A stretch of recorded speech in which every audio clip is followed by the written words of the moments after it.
और वो कौन लोग थे जिन्होंने जो आपको धमकी दे रहे हैं? क्या नाम है उनका? सुभाष बसवाला।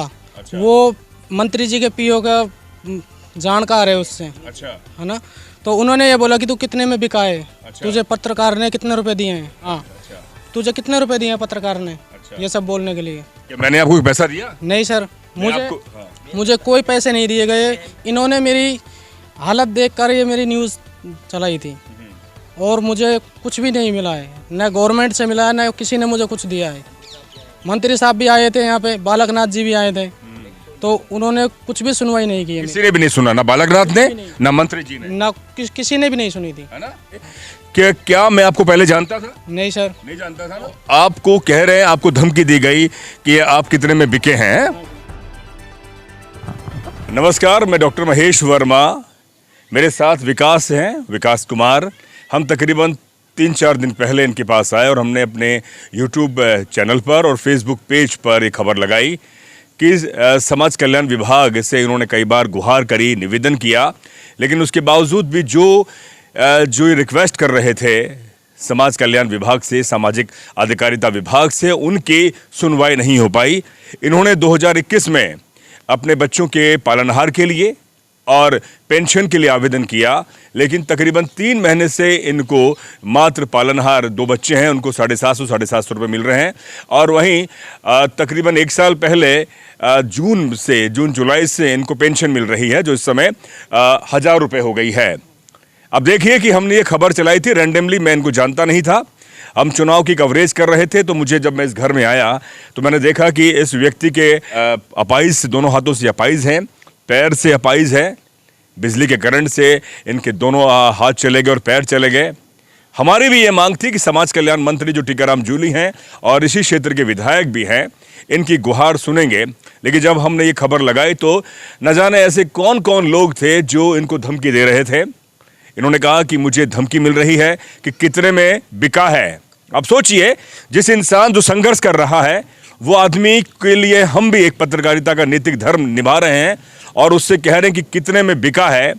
ये बड़ा मुझे इस पूरे सिस्टम पर एक सवाल पैदा होता है कि जबकि सरकार इसके घर पर आती है, सिस्टम इसके घर पे आता, कलेक्टर इसके घर पे आता और इसकी तमाम जो भी रिक्वेस्ट थी उसका निपटारा करता, समाधान करता, तो मुझे लगता कि शायद सरकार का विभाग जो है, सामाजिक अधिकारिता विभाग, वो काम कर रहा है। एक बड़ा सवाल हमारे पोर्टल पर भी, मुझे मेरे डेमोक्रेटिक भारत के पोर्टल पर लिखा कि पत्रकार अपना धर्म नहीं निभा रहा है, चौथा स्तंभ है लोकतंत्र का, वह भी। अब सोचिए कि मुझे कितनी ईमानदारी से मैं ये काम कर रहा हूं। ये बड़ा सवाल है कि मुझे नैतिकता ना समझाएं सामाजिक अधिकारिता विभाग, और जबकि ये काम सामाजिक अधिकारिता विभाग को स्वयं करना चाहिए था, जो हम खबर के माध्यम से कर रहे हैं।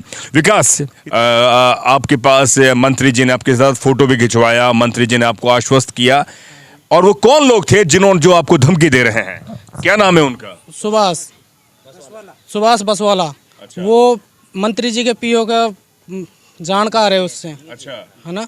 तो उन्होंने ये बोला कि तू कितने में बिका है, अच्छा। तुझे पत्रकार ने कितने रुपए दिए हैं, अच्छा, ये सब पत्रकार ने कहा? हाँ, अच्छा। तुझे कितने रुपए दिए हैं पत्रकार ने, अच्छा। ये सब बोलने के लिए। क्या मैंने आपको कोई पैसा दिया? नहीं सर, हाँ। मुझे कोई पैसे नहीं दिए गए। इन्होंने मेरी हालत देखकर ये मेरी न्यूज़ चलाई थी और मुझे कुछ भी नहीं मिला है, न गवर्नमेंट से मिला है, न किसी ने मुझे कुछ दिया है। मंत्री साहब भी आए थे यहाँ पे, बालकनाथ जी भी आए थे, तो उन्होंने कुछ भी सुनवाई नहीं की है। किसी ने भी नहीं सुना, ना बालकनाथ ने ना मंत्री जी ने, ना किसी ने भी नहीं सुनी थी, है ना। हाँ जी। हम ये जो खबर कर रहे हैं, अब ये सोचिए कि क्या मैं आपको पहले जानता था? नहीं सर, नहीं जानता था ना, बिल्कुल नहीं। मैं जब आपके इस इलाके में आया समाचार करने चुनाव की, तो मैंने आपको देखा और मैं आपसे बात कर रहा था। हाँ जी। तो आपने अपनी दुर्दशा बताई। हाँ जी, मैंने, हाँ यही बता। तो आपको कह रहे हैं, आपको धमकी दी गई कि आप कितने में बिके हैं। हाँ जी। तो मुझे ये बताइए भाई, आपने कितने साल पहले आवेदन किया था? सर मैंने 2 साल पहले आवेदन किया था। अच्छा। तो मुझे पालनहार का अभी 3 महीने से लाभ उठा है। अच्छा। और मुझे उससे पहले कोई लाभ नहीं था पालनहार का, कोई लाभ नहीं मिला, जबकि आपने तकरीबन 2-2.5 साल पहले आवेदन किया। हाँ जी सर।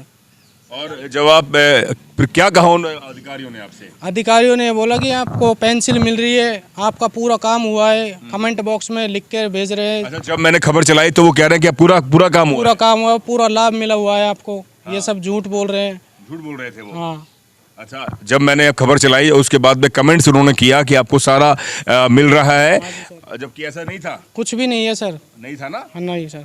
तो मुझे ये बताइए विकास, जब मैंने आपकी खबर चलाई सरकार ने कुछ सख्ती में आई या कुछ आपसे मिलने के लिए दोबारा वो कह रहे हैं कि हम आपके पास आएंगे, आपके घर को देखेंगे? नहीं सर, कुछ भी नहीं बोला उन्होंने। कुछ भी नहीं बोला। नहीं बोला? नहीं सर। अच्छा, आपके पास कोई अधिकारी नहीं आया? नहीं आया। कोई मंत्री जी के कोई पीए या उनके जो भी सचिव हैं इस इलाके के, कोई नहीं आया? कोई भी नहीं आया सर। सिर्फ आपको सुभाष बसवाल नामक धमकी दे रहे हैं? धमकी दे रहे हैं सर। ये बोल रहे हैं कि कितने में बिका हुआ है तू, ये झूठ बोलने के कितने रुपए लिए है तूने? अच्छा। पत्रकार आपको पैसा दे के गया है। अच्छा, कितने में बिका हुआ है तू? देखिए मैं एक बार यूं घुमाएं, क्या मैंने इनको पैसे दिए हैं? नहीं, मैं इतना गिर गया है कि पत्रकार कि मैं इनको पैसे दूंगा? जिसको सरकार को देना चाहिए, इधर दिखाइए भैया, जो सरकार को इनकी माली हालत को देखते हुए, इनकी जो अपाहिज स्थिति को देखते हुए सरकार को स्वयं यहाँ पर आना चाहिए था। मंत्री खुद यहाँ के खुद इस विभाग के मंत्री हैं, सामाजिक अधिकारिता विभाग के, उन्हें स्वयं यहाँ पर आना चाहिए या अधिकारी को भेजते तो आज मुझे ये खबर करने की जरूरत नहीं होती। अब देखें कि 2021 में आवेदन करते हैं, 2023 के अंदर इनको 3 महीने पहले पेंशन मिलती है। इंदिरा आवास के लिए इन्होंने आवेदन किया, लेकिन अभी तक इंदिरा आवास के लिए इनके घर टूटे हैं। बरसात में ये घर टपकता है। पिता जो है, पिता लगभग आंख से अंधे हैं, ये बैठे हैं, इनके इलाज के लिए गरीब हैं, इनकी मां नहीं है। अब सोचें, एक पत्रकार, डेमोक्रेटिक भारत का मैं संपादक हूं, डॉक्टर महेश वर्मा, पूरी ईमानदारी से काम करता हूं। अब इस व्यक्ति के जिसके दोनों हाथ नहीं है, एक पैर नहीं है, 2 बच्चे छोटे हैं, मां नहीं है, पिता अंधा है, घर टूटा पड़ा है, जब भी, और इसी इलाके के इस क्षेत्र के अंदर विधायक हैं, एक बंदा जो अपाहिज है वो सिस्टम से कैसे लड़ेगा? और उस पर दबाव डाला जा रहा है कि चुनाव आ रहा है तो शायद इससे मंत्री जी की जो छवि है वो धूमिल होगी। मंत्री जी इसके पास आ जाए, अधिकारी भेज दे, तो हम तो ये समझेंगे कि हमारी खबर का असर हुआ। लेकिन मंत्री जी के जो तमाम जो चाहने वाले हैं वो आप पर दबाव डाल रहे हैं। हाँ जी सर, दबाव डाल रहे हैं। देखिए, ये है सच्चाई। इसलिए मैं आज स्वयं यहां पर आया हूं। एक बार खड़े हुए आप, इधर आइए, मैं घर दिखाऊं आपको। ये टूटे हुए घर हैं, ये देखें, ये स्थिति है। आप देखें, ये टीन का है, बरसात में चूता है। आप देखें, ये बरसात में मकान, ये घर चूता है। आप देखें, इसके लिए कह रहे हैं कि इधर आ जाइए, कि इंदिरा आवास से ऊपर भी दिखाइए, इंदिरा आवास से इनको लाभ मिले, जो भी सरकार की योजना है इनके घर के निर्माण के लिए। और आप देखें, ये देखें, ये देखें, ये छान नहीं है इस गरीब के घर में। ये टूटा हुआ घर है, छान नहीं है, न्यार इस पे पड़े, कब बरसात से पूरा टपकता होगा। ये स्थिति हमारी इस गरीब व्यक्ति की है। हाँ जी, आप देखें, तो मैं इतना ही कहूंगा, डेमोक्रेटिक भारत सच्चाई के साथ खड़ा है। मुझे कोई व्यक्तिगत लाभ नहीं लेना, मैं अपनी पत्रकारिता बड़ी ईमानदारी के साथ कर रहा हूं। इस व्यक्ति के साथ विकास की सरकार इसकी सुने, सबसे बड़ी बात सुने, अन्यथा ऐसे न जाने कितने मामले हैं जिले के अंदर, राज्य के अंदर, जो सिस्टम के पास पहुंच नहीं पाते और अधिकारी उन्हें टालते रहते हैं। आप सोचिए, 2 महीने बाद, 3 महीने बाद चुनाव है राज्य के अंदर, और इसके सोच रहे हैं कि सरकार की छवि धूमिल हो रही है। बिल्कुल हो रही है धूमिल, और होनी भी चाहिए। आप देखें, 2 बच्चे हैं इनके, पत्नी, आप इनकी पत्नी है, इधर आइए आप, एक मिनट, मुझे बताइए, क्या जो मैंने, इधर आइए, क्या जो मैंने बात इनसे पूछी विकास से सही है? सही हैं? हाँ, बोलो। सही है। सही बात है। कोई, क्या मैंने इनको पैसे दिए? नहीं, तेज नहीं बोलो। दिए, नहीं दिए, नहीं दिए ना? नहीं, सरकार का कोई अधिकारी, मंत्री, विभाग का कोई अब तक आया नहीं? नहीं आया, नहीं आया ना? नहीं आया। तो क्या कहोगे सरकार से? इधर खोल दो, जो अपने मुखड़ा खोलोगे बोलिए, ए भाई इधर देख के, इधर देख, कोई नहीं देखेगा। अब बताओ, इधर आओ, इधर आओ, हाँ बोलो, आप बोलो, क्या कहना चाहते हो मंत्री से, अधिकारियों से? आप, मेरे पति अपाहिज है, हमको कोई मदद नहीं मिली। अभी तक कुछ भी मदद नहीं मिली है सरकार से। अभी तक कोई मदद नहीं मिली हमको सरकार। चलिए, शायद ये बोल नहीं पाएंगी क्योंकि इसमें यहाँ पर इनके जेठ भी हैं और ससुर भी हैं, इस वजह से गांव में एक परिपाटी है कि नहीं बोल पाएंगे। लेकिन मैं फिर, इधर आ जाइए भाई, इधर आ जाइए, मैं फिर कहूँगा कि मुझे कोई व्यक्तिगत लाभ नहीं लेना, मेरा नैतिक कर्तव्य है कि मैं खबर के माध्यम से, पत्रकारिता के माध्यम से ऐसी खबरें उठाता रहूं सिस्टम के सामने। सिस्टम स्वयं यहां पर आए और मेरी खबर को धत्ता बता दे, झूठा बता दे, कोई फर्क नहीं पड़ता, लेकिन यहां पर आए, इनके लिए लाभ दे।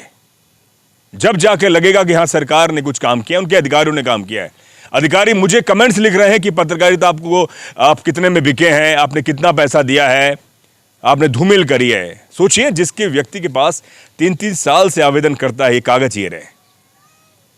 ये है हमारे सिस्टम की सच्चाई। तो क्या आखिर में क्या कहोगे आप सिस्टम से, हमारे मंत्री साहब से, अधिकारियों से? मैं मंत्री साहब से ये कहूँगा कि मेरे लिए कुछ मदद कीजिए। अभी तक मुझे कुछ भी मदद नहीं मिली है। और लोन के लिए आप कह रहे लोन के लिए मैंने अप्लाई किया था, मना कर दिया, आपको नहीं मिल पाएगा। मुझे यहाँ तक कि राशन कार्ड भी मेरा बीपीएल में नहीं है।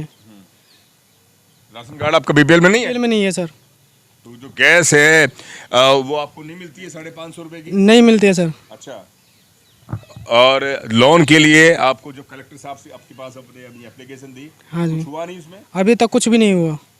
तो आप मंत्री से चाहते हैं, सरकार से चाहते हैं कि आपकी तमाम जो समस्याएं हैं उसका निपटारा हो ना? हाँ जी समाधान सर, हो। हाँ जी सर। तो विकास कुमार की आपने जुबानी सुना, सीधे तौर पर कह रहे हैं कि जो समस्या है, इनका बीपीएल में, इनका राशन कार्ड का में नाम नहीं है, बीपीएल में इनका नाम नहीं है। सरकार की जो भी योजनाएं हैं, उस योजना का, इस अपाइज को, आप सोचे, अपाइज मुझे कहते हुए बड़ा दुख होता है। जिस व्यक्ति के करंट से दोनों हाथ चले गए, पैर चला गया, 2 छोटे छोटे बच्चे हैं, पिता अंधा है, मां मर चुकी है, घर टूटा हुआ है। सोचिए, और दलित परिवार से है। सोचें, गरीब है, वंचित है, दलित है, कौन सुनेगा इसकी? अगर सरकार नहीं सुनेगी, सरकार के अधिकारी नहीं सुनेंगे, तो कौन सुनेगा? पत्रकार सिर्फ खबर पेश कर सकता है, बता सकता है और जागरूक कर सकता है, सचेत कर सकता है। पत्रकार, अगर पत्रकारी सरकार होती तो शायद मैं इनके लिए सारे काम करवा देता। फिर भी मैं कहूंगा, मंत्री साहब से निवेदन करना चाहूंगा कि बहुत जल्दी इनके तमाम कामों को आप करवाएं, जिससे कि आपकी छवि और ज्यादा बेहतर हो। और आप चुनाव में है, मैं आपको शुभकामनाएं देता हूं। मेरा कोई व्यक्तिगत आपके प्रति कोई द्वेष नहीं है, मेरा तो यही है कि विकास के काम होने चाहिए, बस। आप देख रहे हैं डेमोक्रेटिक भारत में डॉक्टर महेश वर्मा। दीजिए इजाजत, शुक्रिया।